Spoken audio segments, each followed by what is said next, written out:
Ito na ang ilang muna binyon lang diri.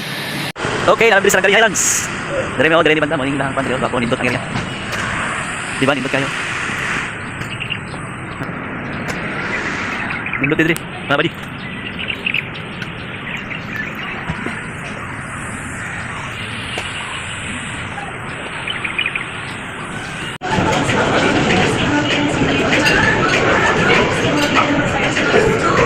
Naikaunan din talong rito.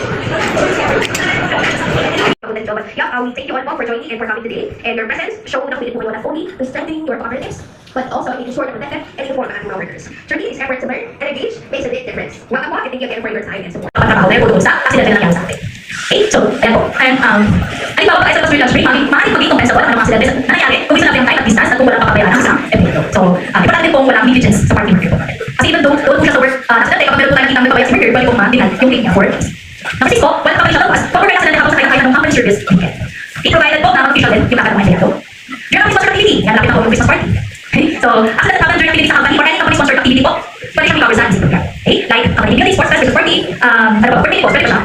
Hindi, hindi ako yun. Pwede ko yan, no? Okay, kasi pwede siyang kung sponsor ng company, baka pwede siya ma-cover. So, ito lang sa inyong, in general, yun talaga ang purpose natin magtrabaho para sa pakasama po tayo, diba? Diba? Hello? Hey! Okay, saan balita ako? Parang dito na lang ako, ma'am. Okay, nakakita ba? Okay, I'll start. Okay, wages. Our office is called the Regional Tripartite Wages and Productivity Board. Isa na tax agency ng Department of Labor and Employment, no? Palagay ko sa inyo, maraming hindi nakakaalam sino ba ang nag-assess ng minimum wage sa ating region, sa private sector, no?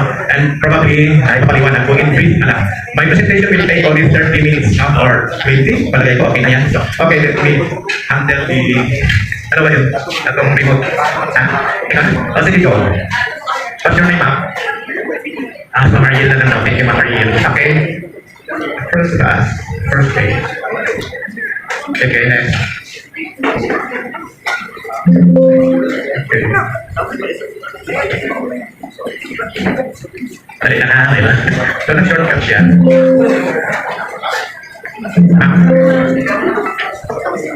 Okay. Pag-teach ng minimum wage, and the other mandate is to promote productivity. Yung productivity, hindi malalim na pag-uusapan. But it refers about increasing your output with efficiency lang. How are you gonna manage your resources para mag-produce ka na mas malaking output product, no? Or paano mo pagandahin yung iyong servisyo lalo na sa transport para lumaki ang kita mo, di ba? Paano matipid? Ano pa ito nakag-waste? Nakag-waste. So, nasa driver mo, nakapag-servisyo sa mga consumer mo. So, that's the productivity. Hindi malaking na concept. That's another mandate of waste for that. Very important ang mandate niya itong pag-fix na minimum wage, no? Because maraming alita, no? Gusto na labor na tasa kasi nga tumataas yung presyo makakagapan. Yung management naman, iniisip niya yung cost, no? So dito sa atin, di ba, mayroon tayong management, may labor, no? If you're on the side of management, pinag-iisipan mo parati paano mo ma-reduce ang cost mo.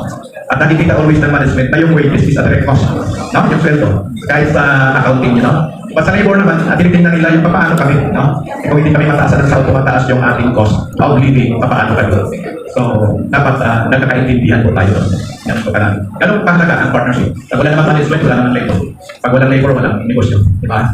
Hindi pa po ang piso kung wala yung pikas, no? Naisirisal sa pikas na iwan. So, ala ang relasyon sa labor of management. Hindi kita makahimo well. Kung ang hindi pag sinagdanay, hindi magkaintindihan ang labor of management. No? Always. But definitely, why? Bakit ang wages nakikialam ang government? No? It's a very mandate of the government. No? Nasa konstitusyon na to, no? Nalibutan niya na ang state, no? Ang government or ang state, ginagaranti niya ang right sa labor sa just fruit of production. So, ang pag-regulate ng wages is one way of guaranteeing, no? Ang atong mga trabahante, unta hindi sila makalawat sa unjust wages, no? On the minimum. Kaso dito tayo, kasabi tayo, ay mababa man yan.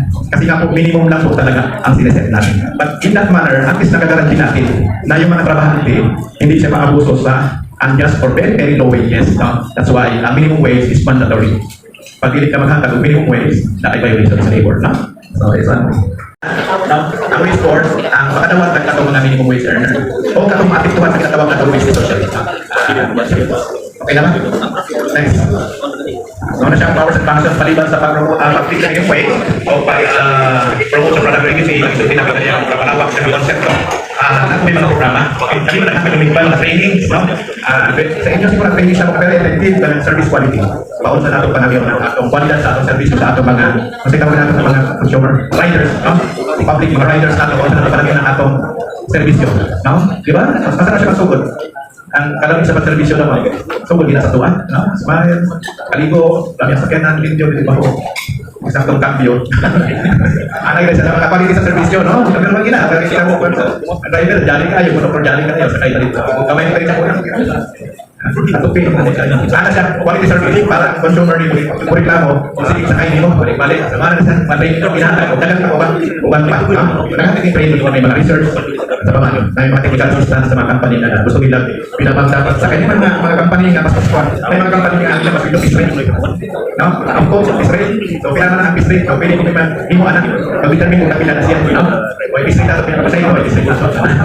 Kung natin mga company nga nagkuha na silang kota, may kota. No? Kota. So, kami mo kasama ka na, pag-determine kung pila ng kota na. Kaya basta kotahan mo sa company, yan sobrang excessive. So, kami, tanaw na muna siya. Dali dapat ang kota na binasag sa inyo. Hindi siya excessive. No? So, anak yata ng trabaho. Okay.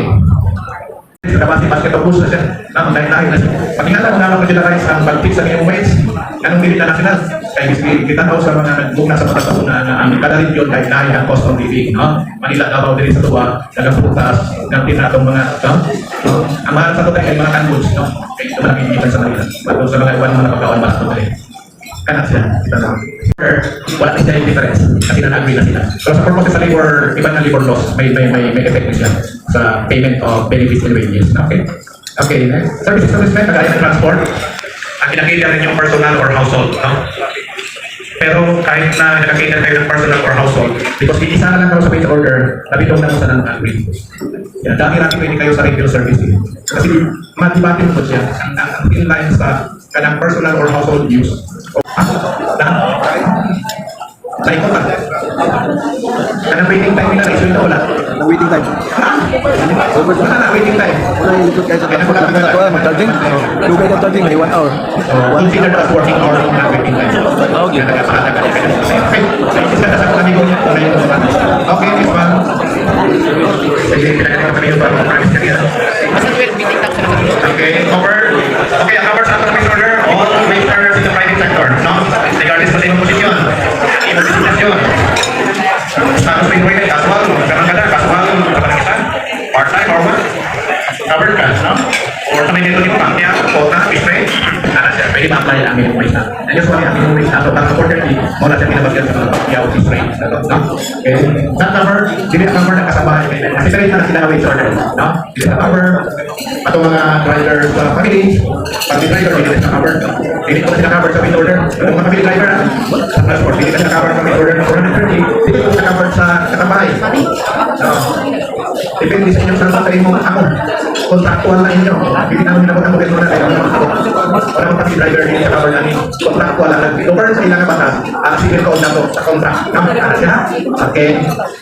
Okay na micro business enterprise. Ini mga micro business enterprise. Hindi. Ano naman siya? Kung namin mga negosyo, okay, magdalan ko.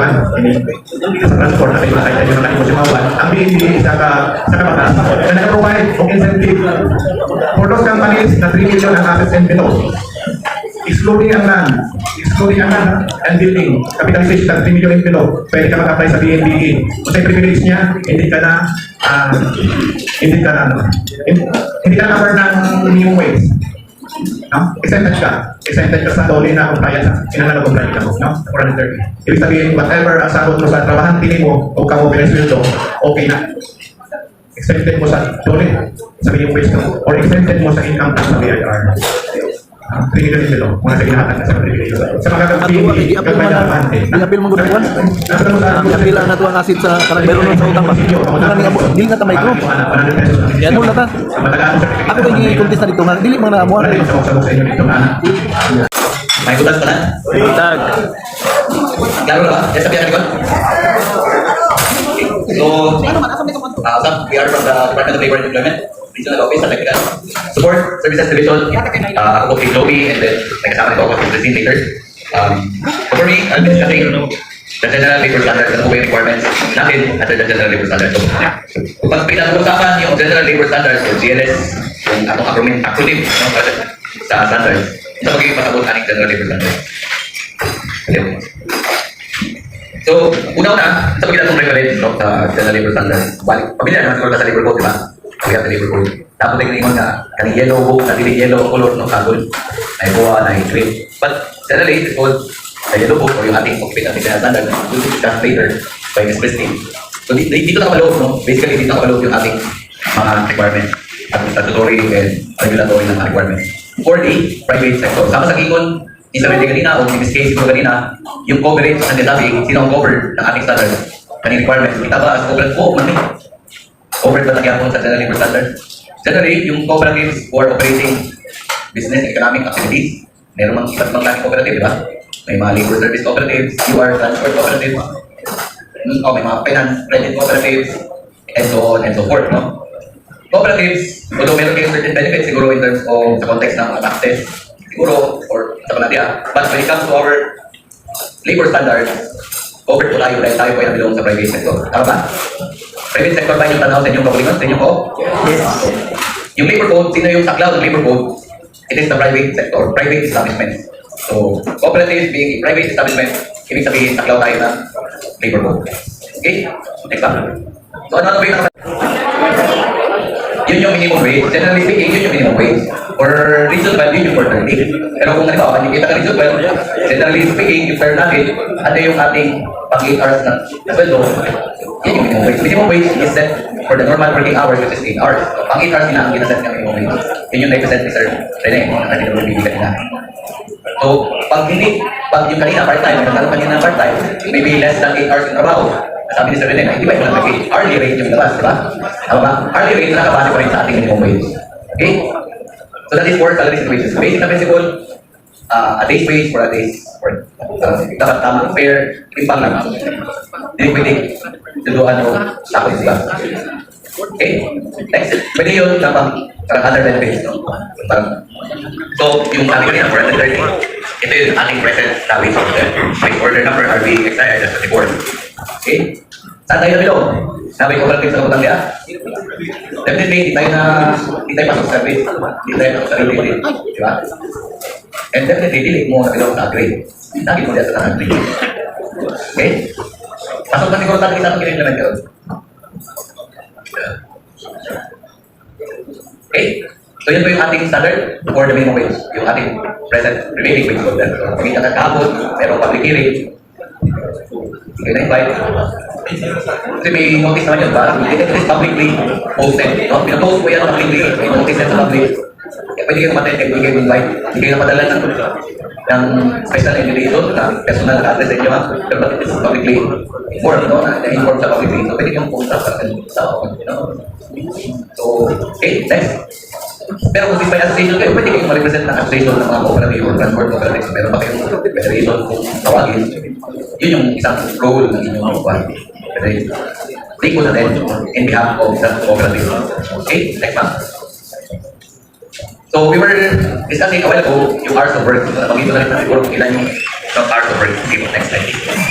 So yung normal, paano malaman kung ito ba yung oras ng trabaho, kailan mo masabi na oras pa rin ito ng trabaho, wala na siya buwan sa wala tayong trabaho. O, tato lang. So when we